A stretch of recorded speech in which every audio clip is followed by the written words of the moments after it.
Friends and fellow gamers, welcome back to Adventure with Roger. Today we're going to be talking about MMORPGs like World of Warcraft, Final Fantasy XIV, Elder Scrolls Online, Guild Wars 2, Black Desert, and so many of the other ones out there right now. We're going to be talking about a form of sickness that's involved in each one of these vast online worlds. Through each one of these vast online worlds, there's an inherent, what I think, naivete that's going on that follows in the footsteps with each one of these MMORPGs. There's no real moderation on this and no real infrastructure. There's no one telling consumers of any kind with any kind of a disclaimer involved. Well, what is it that we're talking about exactly? Well, we're talking about cash shops and microtransactions. Let's discuss all the real factors of what spending even more money inside these online games is doing to us in the gaming genre. I think I'm going to hit on some interesting points that you're not going to miss out on. I've really kind of dug in deep on this one and just kind of found some things that I didn't really think about before. Let's not only talk about the addiction or the curse, if you will, of all these small microtransactions, but also what's being done to regulate these scammers and gambling type MMOs. Let's face it, our favorite genre of games is in jeopardy here, and the further we move on into 2021 and into the future, we really have to take a look at the games that we get involved in and the games and how much money we put into these types of games to not only in our own detriment, so to speak, but giving the developers a clear path to follow, telling them, look, this isn't really what we're interested in, because there's no real just one bad guy, is there? There's no one sitting on us with a gun to our head telling us that we have to spend thousands of dollars on our favorite MMORPG. Let's face it, 90% of the time it's just us sitting in a room with our debit card, and we're the ones making the decisions. So is there an actual problem? And if there is a problem, what can we do about it? Let's dive into this a little bit deeper. But first, please don't forget to drop a like on this video and remember to join me several times per week for more game-related content. I'd like to give a shout out to everyone helping support and grow this channel, either by subscribing for free or on Patreon for just $1.50 per month. Thank you so much. The truth is that it's hard to touch on just one problem, isn't it? When we truly start to think about one thing that is wrong with the direction of gaming and MMORPGs, our brains start to swell and a much larger view of branches on a tree starts to form in our mind. Because despite mounting criticisms from players and consumers as a whole, what is the main thing that developers are constantly doing? They are getting more and more greedy, aren't they? Now please don't take this as a blanket statement, because there is still plenty of developers not ripping people off. Take Valheim, for instance, and Coffee Stain Publishing. This company seemingly came out of nowhere and gave us one of the best games to hit the market this year, and gave me personally 500 plus hours of fun for what, $20? What a deal. Thank you sincerely. And Gadonia, a classic open world RPG, being developed by seemingly one individual, is in a word spectacular. And what was the price? I remember it being less than $15. What a shiny gem of a game. However, for every really good game that comes out, there's more and more trash coming, more and more instability and blatant disregard for the welfare of people's states of minds and financial stability. And the funny part about this is, maybe the sad part also, is that the only ones really making light of this sad situation are YouTubers like me, and basically consumers who are sad to see what's happening to not only to their favorite genre of game, but also to their real life friends and associates. Let's be honest with each other, guys. A great deal of us are addicted to electronic devices, but it's not the device that's inherently evil, is it?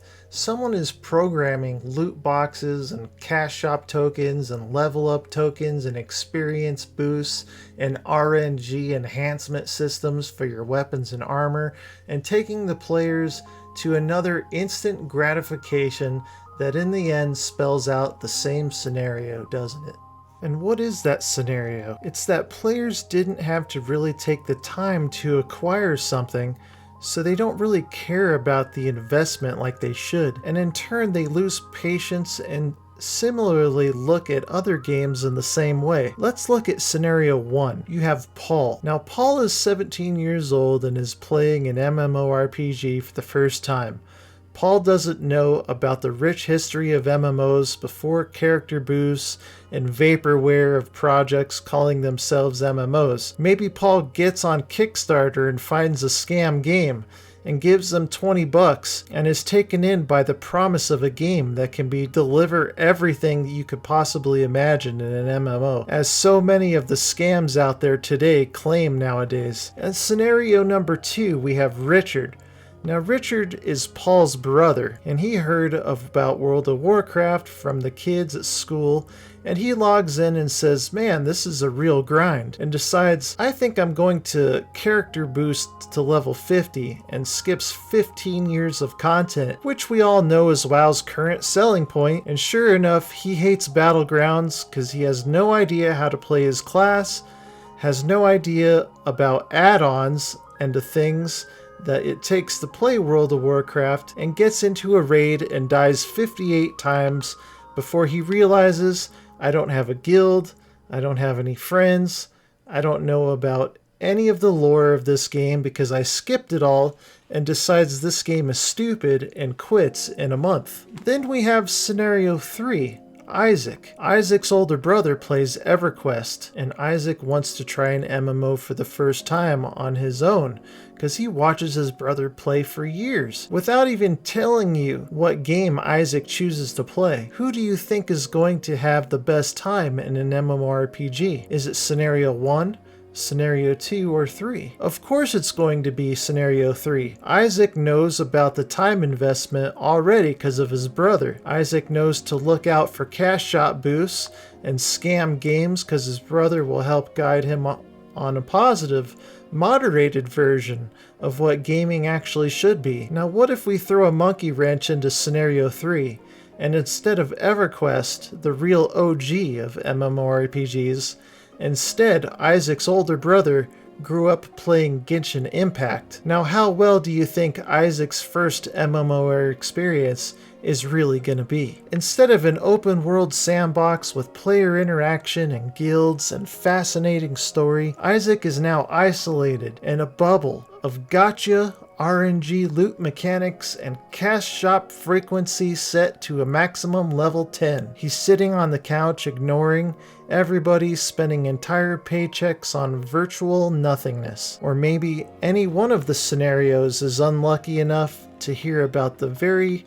many virtual land scams out there in recent times. Again, who is regulating this crap, and do people even want to be warned they're throwing money at nothing? Alright guys, let me be clear. I think that cash shops are eroding the fabric of how an MMORPG should actually work. Let me say that again. I think that cash shops are eroding the fabric of how an MMORPG should actually work. I mean, let's take a look at some of the things that some of these games are actually doing. Most of them create problems that they can solve by selling you something on the cash shop. Let's take Black Desert for an example. You want to pick up the loot and not have to pick up every single piece of loot yourself? Well, we're going to sell you an intricate pet system that has RNG leveling up tiers of pets that you can spend hundreds and hundreds of dollars on to get higher and higher tier pets, just so you can pick up your own loot faster. And so many other games out there nowadays are doing something just like that, and then they call it something stupid like quality of life. They want to sell you quality of life, but what they're actually doing is lowering the bar lower and lower, and then selling you the remedy for their shitty ass game, aren't they? The fact of the matter is that the developers are developing these games like this on purpose. Alright, friends and fellow gamers, hopefully we can agree that there's something, a real problem with where gaming in general is heading in 2021, and that there is an underlying issue that if we had to pick it out, what would it be? Let's take a tree for instance. If we actually take a look at a rotting tree, is it coming from the top of the tree? Is there something eating the leaves like insects? Is it the roots of the tree? Is there something in the water that's feeding the tree? Whatever it is that makes the tree sick, it's obvious that you're really going to have to take a step back and take a look at what the problem is so that you can cure the tree. I know what you're going to say, guys, but Roger, even if we could make a difference, how do we change anything? How do we make a positive difference in gaming?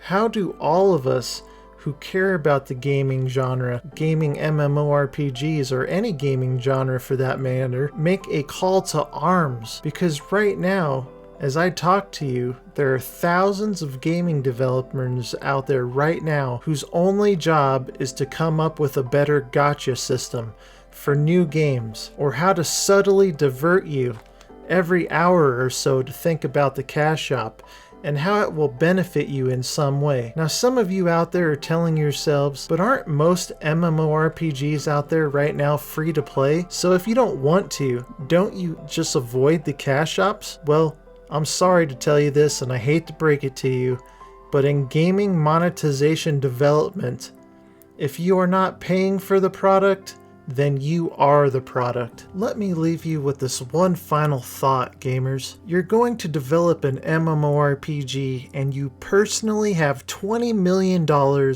and 2 to 3 years to make the game a reality. Now, what kind of development studio are you going to be? The kind that develops problems into your game to sell the answers on the cash shop? Or are you the studio that offers a complete game and lets those who put in the time become legendary because they love your product and want to play your game because you didn't take advantage of humans exploiting fellow gamers? That's going to do it for this episode. Thank you so much for being here, everyone. Please check out my Discord, Patreon for supporting the channel, and social media, all in the description. Once again, my name's Roger, and I'll see you on the next adventure. Take care of yourself, everybody.